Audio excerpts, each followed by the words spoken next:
Assalamualaikum warahmatullahi wabarakatuh.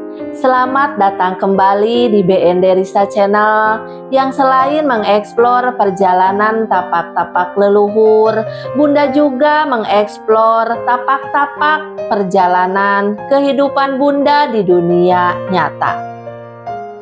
Video Bunda kali ini, Bunda akan menyajikan ciri-ciri orang kaya dari hasil pesugihan. Bagaimana video Bunda selengkapnya? Silahkan sahabat-sahabat Bunda tonton videonya sampai selesai.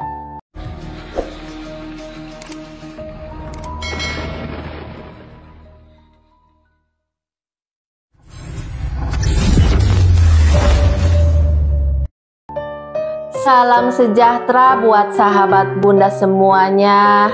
Rahayu, rahayu, rahayu. Pada kesempatan kali ini, Bunda akan membahas tentang ciri-ciri orang yang mempunyai pesugihan, terutama pesugihan hitam. Jadi pesugihan yang tidak wajar, yang menyembah kepada jin, setan, dan sebagainya. Pada zaman sekarang ini, meskipun sudah modern, banyak sekali orang yang mengambil pesugihan. Jadi ini bukan karena usahanya kemudian menggantungkan kepada Allah Subhanahu wa Ta'ala, tetapi mengadakan perjanjian dengan makhluk-makhluk halus. Banyak sekali contohnya. Ada yang pesugihan kandang gubrah, ada pesugihan Nyi Blorong, ada yang pesugihan Gunung Kawi, ada yang pesugihan Dewi Lanjar. Banyak sekali jenis-jenis pesugihan ilmu hitam. Nah, di sini kita tidak bermaksud agar kita suudon kepada orang lain, itu tidak. Tapi setidaknya kita tahu orang ini benar-benar kerjanya atau karena mempunyai perjanjian dengan makhluk gaib supaya lebih kaya. Nah, ada ciri-ciri tertentu orangnya. Ini termasuk ilmu titen. Yang pertama, ciri-ciri orang yang mempunyai pesugihan hitam, biasanya orangnya tidak mau bersedekah. Tidak mau bersedekah. Jadi kalau bersedekah itu, perewangan itu tidak suka, karena supaya jauh dari Tuhannya. Jadi tidak mau bersedekah orangnya. Itu ciri yang pertama. Kemudian ciri yang nomor dua, biasanya orangnya juga tidak mau beribadah. Ini agama apapun ataupun kepercayaan apapun, karena menggantungkan kepada makhluk gaib. Jadi dia sudah tidak percaya kepada Allah Subhanahu wa Ta'ala, karena hidupnya sudah diabdikan kepada makhluk gaib itu tadi, yang bisa memberikan kekayaan kepada dirinya. Jadi ada ikatan tertentu, ada perjanjian tertentu, tidak mau beribadah kepada Tuhannya, apalagi menjalankan ritual-ritual keagamaan.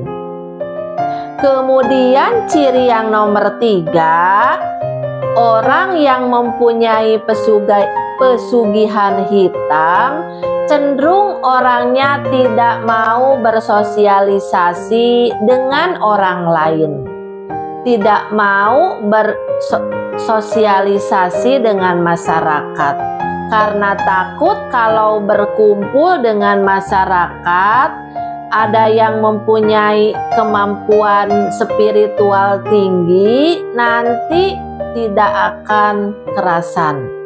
Jadi perewangannya itu tidak akan kerasan, makanya dia suka menyendiri. Supaya perewangannya itu awet. Jadi kekayaannya itu dia akan tetap maju.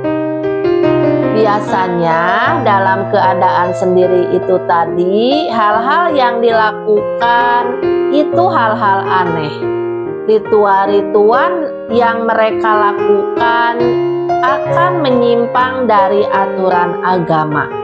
Kadang menggunakan hewan-hewan tertentu, tetapi misalnya dipotong kepalanya atau kakinya saja yang dipatahkan, itu ada.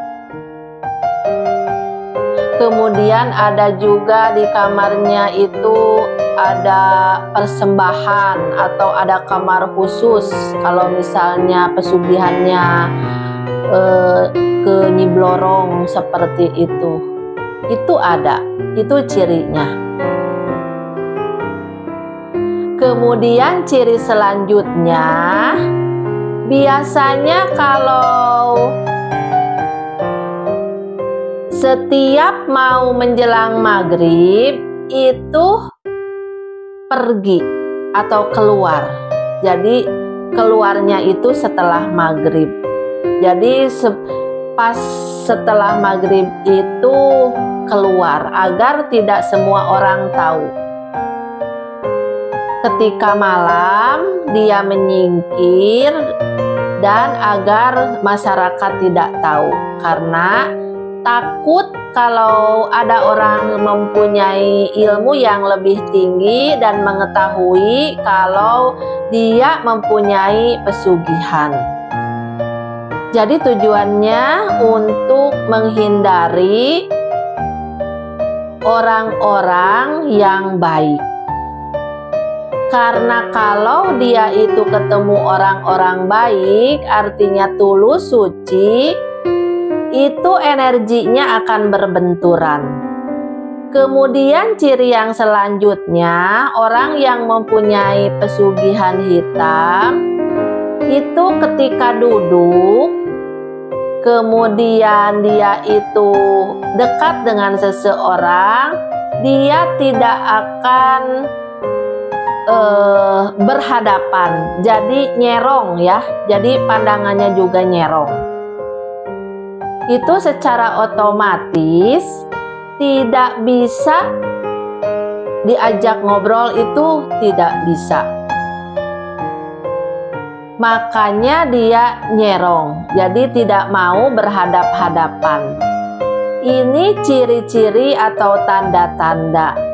Tapi ini juga tidak bisa dijadikan satu kepastian kalau orang tersebut dijadikan ciri orang yang mempunyai pesugihan. Namun kemungkinan besar mempunyai pesugihan ilmu hitam.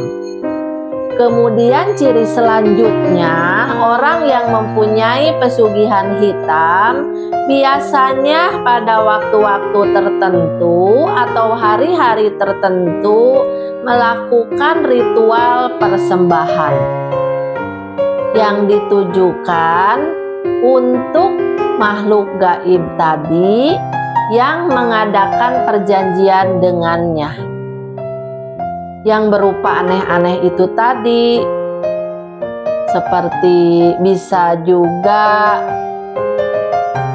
manusia itu yang akan dikorbankan itu namanya wadal, bisa juga ya sahabat Bunda.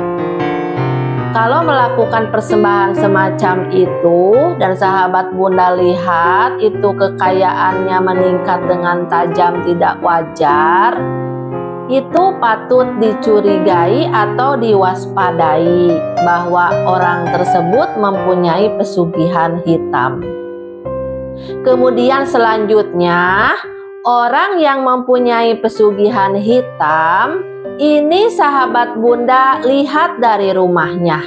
Biasanya rumahnya itu tidak boleh digunakan untuk acara-acara yang sifatnya keagamaan. Tidak boleh. Misalnya buat pengajian, itu tidak boleh. Dia tidak akan mau. Itu cirinya. Jadi kalau orang tersebut tidak boleh digunakan untuk ngaji, tidak ada bacaan ayat-ayat suci, nah itu indikasi orang tersebut mempunyai pesugihan hitam. Karena akan panas ya sahabat Bunda. Ciri selanjutnya, apabila orang itu mempunyai pesugihan hitam, ini juga orangnya tidak akan kerasan atau betah atau kesakitan ketika dibacakan atau mendengar lantunan ayat-ayat suci. Ini dari berbagai agama. Kalau ada ayat suci yang dibacakan orang tersebut, dia tidak kerasan. Dia akan menghindar atau pergi, bahkan dia akan sakit telinganya atau badannya juga akan sakit. Nah, ini ciri yang mencolok kalau dia mempunyai pesugihan hitam. Jadi itu ada beberapa tanda-tanda atau ciri-ciri seseorang yang mempunyai perewangan pesugihan hitam. Mudah-mudahan kita semua terhindar dari praktek-praktek pesugihan seperti itu. Kita menggantungkan diri berpasrah terhadap kekuasaan Tuhan yang Maha Kuasa, Allah Subhanahu wa Ta'ala. Karena rezeki, jodoh, pati semuanya sudah diatur, sudah digariskan oleh Allah Subhanahu wa Ta'ala. Demikian video Bunda kali ini, mudah-mudahan ada manfaatnya buat sahabat-sahabat Bunda sekalian. Silahkan tulis di kolom komentar untuk mengetahui pengalaman-pengalaman yang sahabat Bunda ketahui tentang perewangan pesugihan hitam. Nah sahabat Bunda, sekian saja dulu video Bunda kali ini. Wassalamualaikum warahmatullahi wabarakatuh. Salam santun.